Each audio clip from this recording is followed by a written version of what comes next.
That's why you don't throw, though. I mean, that's why you don't throw. It is why you don't throw.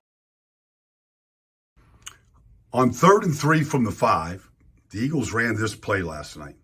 Little reverse out by Jalen, 3 tight ends, all right? And you get Saquon in the flat, and it looked like he scored the go-ahead touchdown. We all know that it was reviewed, and Jalen Hurts would just push it in.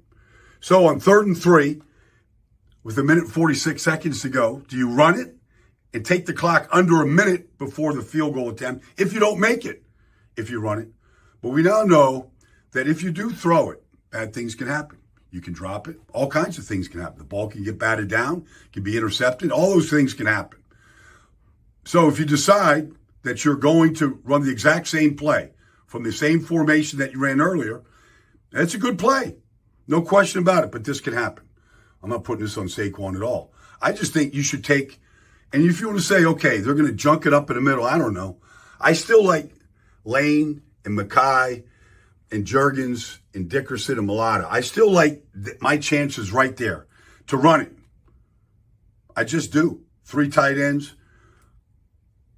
I just think if you run it and you take 40 seconds off, take it under a minute before you kick the field goal. If you don't make it when you run it, I like those chances better than all the things that can happen if you throw it. Bingo, Baldy. Bingo, Brian. Thank you, Brian Baldinger. I've had some people say this week that that it was the right call. Saquon dropped it. It was the right call. Yeah, Saquon dropped it. He should have called it. Yeah, I'll agree with that part. But in no world was that call on Monday night the right call. You do not pass. You do not take a risk, the chance of stopping a clock with 1:46. You don't take the chance of stopping the clock. It took Atlanta 1:05 to drive down the field. That was the exact time. They got the ball with a minute. If you run the ball, they get the ball with a minute left. You win that football game if you run on 3rd and 3. Anyway, welcome to episode 60 of Uncaged Sports Talk. You can tell what the topic's going to be. We're going to get into this Eagles choke job on Monday night, and then I'll do my NFL power rankings and Luke's locks. You run that ball, though, on 3rd and 3. There's no question about it. You run the ball on 3rd and 3. You don't take the risk of stopping a clock. You run the clock down to a minute. And hell, even if Saquon only gets a yard. You know what the chance of if you went for the 4th and 3, if you went for it on 4th and 3 with 1:46, the chance of winning the game at that point was 95% compared to 90 kicking the field goal. Kicking the field goal, the chance went down to 90%. You run the ball on 3rd and 3.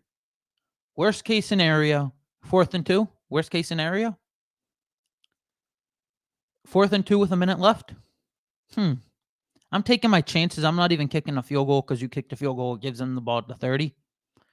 I'm taking my chances, running it. You don't get it. It gives them the ball at the 10 with a minute left. They got to drive 90 yards with a minute left. 90 yards compared to 90 yards in a minute compared to 70 yards in 1:40. You tell me which one's a better choice. You tell me which one is a better choice. It's as simple as can be. And what pissed me off even more was Nick Sirianni in his post-game press conference. I'm out on Nick Sirianni. After his post-game press conference. His post-game press conference, you know who he said makes the decision to run the ball on 3rd down? Or to pass the ball there on 3rd down? He literally said the offensive coordinator, Kellen Moore, makes that decision. You do not say that as a head coach. You do not throw your offensive coordinator under the bus. You want to know the reason he did that?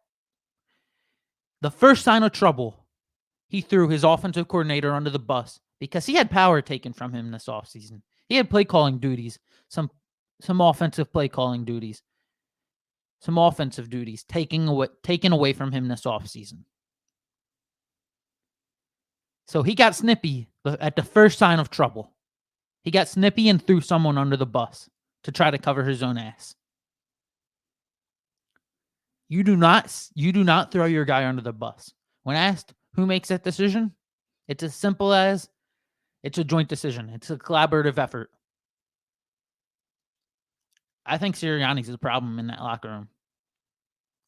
I guarantee when they had the end of the year meetings last year, Sirianni went in there and was kissing ass. I guarantee Sirianni was kissing Jeffrey Lurie's butt, Howie Lurie's butt, was like, I'll do whatever you want. It was all Brian Johnson's fault. Let's fire Brian Johnson. I'll hire whoever you want. Sirianni was doing whatever he could to save his job. And at the first sign of trouble this year, he's already doing that again. He's already trying to save his job at the first sign of trouble this year. And any other thing I didn't like is he said, oh, we ran it. I mean, we passed it because you don't want to be too predictable. You don't want to be too predictable sometimes. What kind of sense does that make? You don't want to be too predictable in that situation? That's not being too predictable. It's called being smart. Instead, he tried to be smarter than everyone else. That's not how you win football games. He tried to be smarter than everyone else. He tried to be the smartest man in the room. He tried to be the smartest man on the field. That's why they went for it. They wanted it to be too cute. No, don't be too cute. Take your offensive lineman, the biggest O-line in all of football. Take the best rusher in all of football right now since McCaffrey's hurt. You take Saquon Barkley and that O-line, and we're going to beat you one-on-one. We're going to beat you man-to-man. We're taking our best group, our best players, our 6 best players, and we're beating your D-line. That's simple. Man on a man, hat on a hat. We're beating you off this line. We're pushing you off this line. We're getting 3 yards. That's simple. Tony Dungy, an NFL head coach, NFL Hall of Fame head coach, Super Bowl winner, had this to say on Twitter after the game. Tony Dungy, after the game, said, I don't know what the Eagles were thinking on 3rd down with 1:46 left and no timeouts for Atlanta. You run Saquon. If you come up short, you can run your QB sneak. That QB sneak's 92%. 92% effective. You can't take a chance of stopping the clock in that situation. Tampa did the same thing Tampa did the same thing on Sunday. Gave Detroit a chance. Cleveland did it and gave Jacksonville a chance. Those teams didn't take advantage. But the Falcons did. But none of them should have had the opportunity. That's an NFL Hall of Fame head coach saying that decision. Saying that. Then someone on Twitter responded, the play call worked. Barkley dropped the ball. He catches it.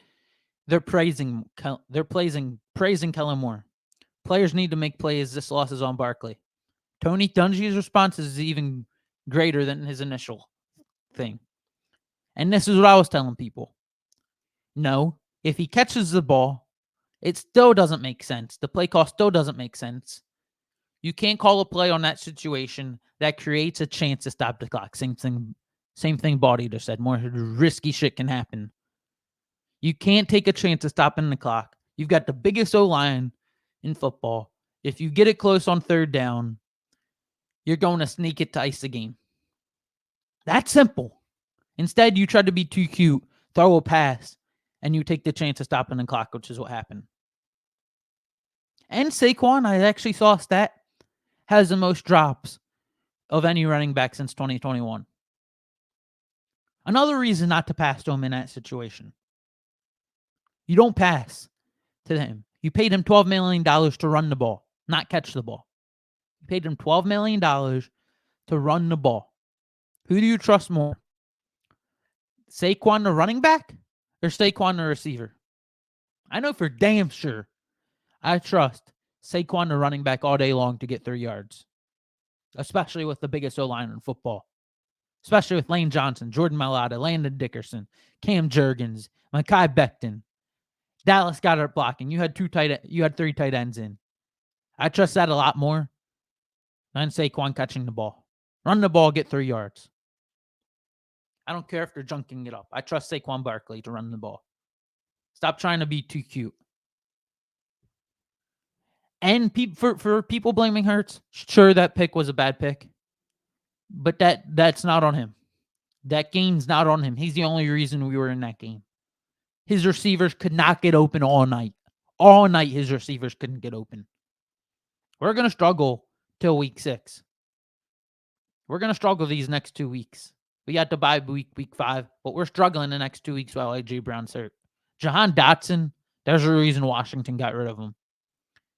Dallas Goedert, he might be overrated. I'm ready to admit it. Every week you're saying, oh, why isn't Dallas Goedert getting the ball? Every week, that's the question. Why isn't Dallas Goedert getting the ball? Why aren't they getting Dallas Goedert the ball? Because he's not getting open. He's not getting open. He is overrated. He's a good blocking tight end, but he cannot get open. He could not get open last night or Monday night. Dallas Goedert, I'm ready to admit, is overrated. And then that D-line, we need Carter to be our savior by midseason. Carter's our only hope by midseason. Jalix Hunt, maybe. Give Jalix Hunt some snaps. That D-line, Bryce Huff, is atrocious. Bryce Huff might be is the new Nnamdi Asomugha for this team. Bryce Huff is horrible. Hell, I give the Jets a call right now. Trade Bryce Huff for Reddick and pay Reddick whatever he wants. You're trying to win a Super Bowl this year. That's the reason you paid Saquon. Go get Hassan Reddick back. Give them Bryce Huff. Bryce Huff is not good. Get Reddick back. And pay him whatever you want. We need Reddick. Our pass rush is non-existent without Reddick. Bryce Huff couldn't get past a tight end. A tight end had Bryce Huff locked up. This is the worst Eagles D-line in my lifetime. Bryce Huff is our new Nnamdi Asomugha. It is atrocious. It is pitiful. Now, that's enough of me ranting on the Eagles. I'm not going to explain why I got them where I got them in my power ranking. Actually, I'll have to a little. But now, for Luke's list. The trending down the furthest is the Los Angeles Rams. I get the Rams falling down 13 spots. Cooper Kupp getting hurt is a big loss. Nakua's out. Kupp isn't going on IR just yet, which could be a good sign. But that's a big loss. Their top three receivers are Jordan Whittington, Tyler Johnson, Demarcus Robinson. Not good at all. Not good at all. The Saints are the highest team trending up. They trend up 11 spots in this ranking. Still not a big believer in them. That's why they're only at 9, being 2-0. Still not a big believer in them. Dennis Allen is not a great head coach for his career. He has a career record, like 20 games negative. I'm going to verify that. I was just talking to my dad about it. I'm just not a believer in the Saints. Derek Carr hasn't been good the last few years. Sure, they've started out good, but I think it's just an admiration. Dennis Allen's career coaching record is 25-46.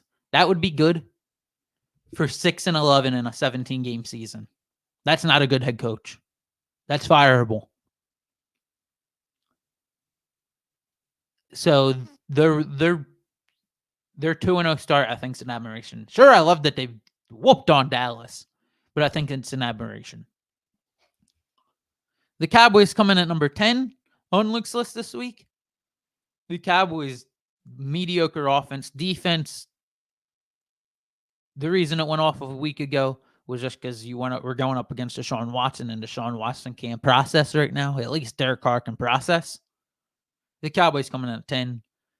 The Saints move up 9 spots. I just talked about them. The Ravens come in at 8. Their offensive line's been atrocious. Max Crosby wrecked the game. Chris Jones wrecked the game the week prior. John Harbaugh's been bad. 2 timeouts week 1. in the second quarter or in the third quarter. A bad challenge in the second half this week took away a timeout. John Harbaugh's been really bad to start this year. Bad clock management, bad timeout management. Ravens coming at 8. I trust them to somewhat get it under track. They got a hard schedule coming up, though.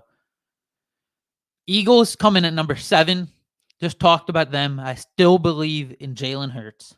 I believe in Devontae Smith. Jalen Hurts actually had the third highest QBR of any quarterback this week. I believe in Devontae. I believe in our offense, especially when AJ comes back. Eagles coming at number 7. Our secondaries look solid. They're just getting sold down a river by the D-line. The D-line is going to make the secondary look bad all year long. You can only cover for so long when your D-line can't get home at all. The Niners come in at number 6. They've lost Debo. That's a big loss. Kittle got hurt during the game, but he came back. It was just cramps. Jordan Mason's actually looking really good. He could still have a role when McCaffrey comes back. But the Niners coming in at 6. That Debo loss is going to be big too. But you can't afford to lose CMC and Debo. The Buccaneers coming at number 5. I think the Bucs are playing really good football right now. Their defense is playing solid. Not great, but solid.